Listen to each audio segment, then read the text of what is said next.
Sir ಈಗ POCSO ಕೇಸಲ್ಲಿ music ವೈರರ್ arrest ಆಗಿದ್ದಾರೆ. ಈಗ ಯಾವ ರೀತಿ ಬರುತ್ತೆ ಸರ್ ಪೋಕ್ಸೋ ಕೇಸ್ ಅಂದರೆ ಏನು, ಅಂದರೆ ಅಂದರೆ ಅವ್ರು ಅರೆಸ್ಟ್ ಆಗಿರೋದಕ್ಕೆ ಏನೇನೆಲ್ಲ ಬೇಕಾಗುತ್ತೆ ಸರ್ ಅದರಲ್ಲಿ?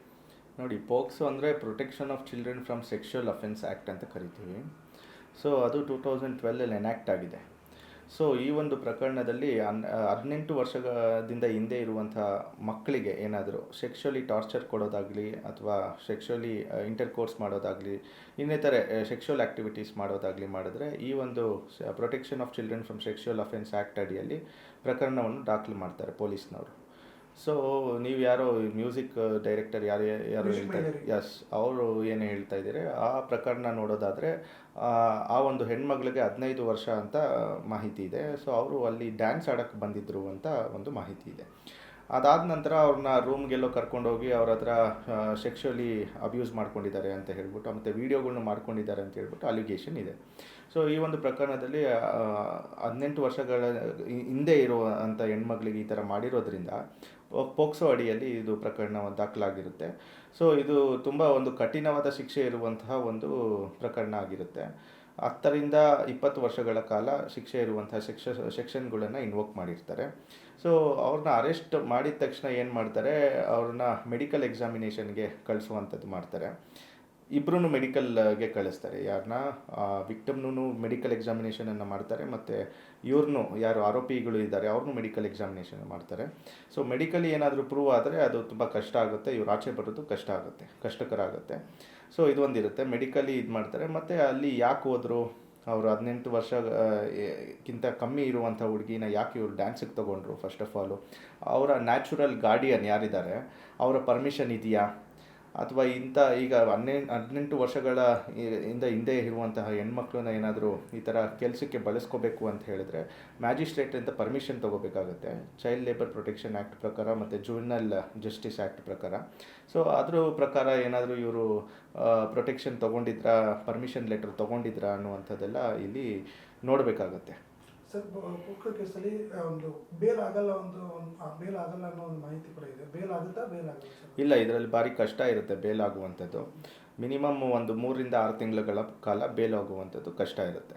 ಚಾರ್ಜ್ ಶೀಟ್ ಆದ ನಂತರ ಆಮೇಲೆ ಬೇಲ್ ಆಗುವಂತಹ ಸಾಧ್ಯತೆ ಇರುತ್ತೆ. ಅದು ಕೂಡ ಕನೆಕ್ಟಿಂಗ್ ಮೆಟೀರಿಯಲ್ ಇದ್ದರೆ ಬೇಲ್ ಆಗೋದು ಕಷ್ಟ ಇರುತ್ತೆ.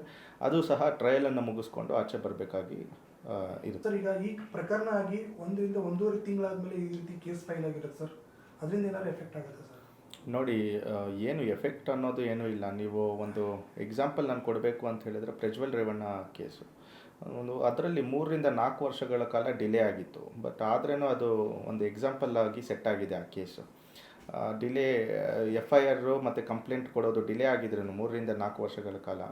ಅದರಲ್ಲಿ ಆ ಕೇಸಲ್ಲಿ ಕನ್ವಿಕ್ಷನ್ ಆಗಿದೆ, ಆರೋಪಿಗೆ ಶಿಕ್ಷೆ ಆಗಿದೆ, ಅವರು ಅಪರಾಧಿ ಅಂತ ಹೇಳ್ಬಿಟ್ಟು ಅವರು ಜೈಲಲ್ಲಿದ್ದಾರೆ. ಸೊ ಆ ರೀತಿ ಇರಬೇಕಾದ್ರೆ ಸೊ ಇದು ಜಸ್ಟ್ 1 ತಿಂಗಳು ಆಗಿರೋದ್ರಿಂದ ಯಾವುದೇ ರೀತಿ ಅಫೆಕ್ಟ್ ಆಗಲ್ಲ. ಸರ್ ಇನ್ನೊಂದು, ಈಗ 18 ವರ್ಷಕ್ಕಿಂತ ಮೇಲ್ಪಟ್ಟವರು ಅಥವಾ 18 ವರ್ಷಕ್ಕಿಂತ ಕೆಳಪಟ್ಟವ್ರಿಗೆ ಈ ರೀತಿ ಆದಾಗ ಯಾವ ಥರದ ಡಿಫ್ರೆನ್ಸ್ ಬರುತ್ತೆ ಸರ್ ಕಾನೂನಲ್ಲಿ? ನೋಡಿ, ಮೈನರ್ ಮೇಲೆ ಏನಾದರೂ ಈ ಥರ ಕೇಸ್ಗಳು ಆಗಿದ್ದೆ ಅಲ್ಲಿ protection of children from sexual offence act ಅಡಿಯಲ್ಲಿ 2012 ಎನೆಕ್ಟ್ ಆಗಿರುವಂಥ ಆ್ಯಕ್ಟಲ್ಲಿ ಸೆಕ್ಷನ್ಗಳನ್ನ ಇನ್ವೋಕ್ ಮಾಡಿ ಅವ್ರನ್ನ ಕಾನೂನಿನ ಪ್ರಕಾರ ಏನು ಶಿಕ್ಷೆ ಆಗಬೇಕೋ ಅದಕ್ಕೆ ಗುರಿಪಡಿಸ್ತಾರೆ ಪೊಲೀಸ್ನವರು. 18 ವರ್ಷದಿಂದ ಮೇಲ್ಪಟ್ಟವರು ಏನಾದರೂ ಈ ಥರ ಸೆಕ್ಷುವಲಿ ಅಬ್ಯೂಸ್ ಆಗಿರುವಂಥ ಪ್ರಕರಣಗಳಲ್ಲಿ ಭಾಗಿಯಾಗಿದ್ದರೆ ಅವ್ರಿಗೆ IPC, ನಾರ್ಮಲ್ ನಮ್ಮ IPC, CRPC, ಎವಿಡೆನ್ಸ್ ಆ್ಯಕ್ಟ್, ಈಗ BNSS ಮತ್ತು BSA ಅಂತ ಕರಿತೀವಿ. ಸೊ ಇದರ ಅಡಿಯಲ್ಲಿ ಏನೇನು ಪ್ರಾವಿಷನ್ಸ್ ಬರುತ್ತೆ, ಅದು 376 ಆಗಿರಲಿ. ಸೊ ಇಂಥ ಪ್ರಕರಣಗಳಲ್ಲಿ ಯಾವ ಸೆಕ್ಷನ್ ಇನ್ವೋಕ್ ಆಗುತ್ತೆ ಅದನ್ನು ನೋಡಿ ಅವರು ಮಾಡುವಂಥದ್ದು ಮಾಡ್ತಾರೆ ಪೊಲೀಸ್ನವರು. ಇನ್ನು ಕೆಲವೊಂದು ಕಡೆ ಸುಳ್ಳು ಕೇಸ್ ಥರ ಹಾಕೋದಾಗಿರ್ಬೋದು, ಆ ರೀತಿ ಅಂತಂದರೆ ಯಾವ ರೀತಿ ಪರಿಣಾಮ ಇರ್ತದೆ?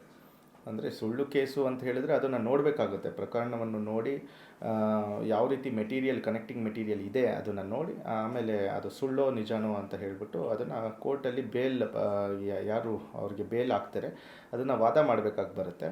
ಸೊ ಆಗ ಸುಳ್ಳಾಗಿದ್ದರೆ ಪ್ರೈಮಾ ಫೇಸಿ ಕೇಸ್ ಏನಾದರೂ ಮೇಕೌಟ್ ಮಾಡಿದಲ್ಲಿ ತಕ್ಷಣ ಅವ್ರಿಗೆ ಬೇಲ್ ಸಿಗುವಂಥ ಸಾಧ್ಯತೆ ಇರುತ್ತೆ.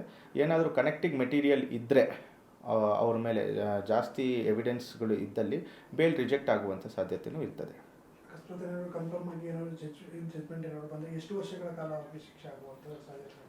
ಇದರಲ್ಲಿ ಮಿನಿಮಮ್ ಶಿಕ್ಷೆ 10 ವರ್ಷಗಳ ಕಾಲ ಇದೆ. ಪೋಸ್ಕೋ ಕೇಸ್ 10 ವರ್ಷ. ಹೌದೌದು, ಸೆಕ್ಷನ್ಗಳು ಯಾವುದು ಇನ್ವೋಕ್ ಮಾಡಿದ್ದಾರೆ ಪೊಲೀಸ್ನವರು ಅನ್ನೋದು ನಾವು ಇನ್ನೂ ನೋಡಿಲ್ಲ, ಡಾಕ್ಯುಮೆಂಟ್ಸ್ ನೋಡಿಲ್ಲ. ಅದು ನೋಡಿದ್ರೆ ಕ್ಲಿಯರಾಗಿ ಗೊತ್ತಾಗುತ್ತೆ. ಬಟ್ 10 ವರ್ಷಗಳ ಕಾಲ ಇದ್ದೇ ಇದೆ.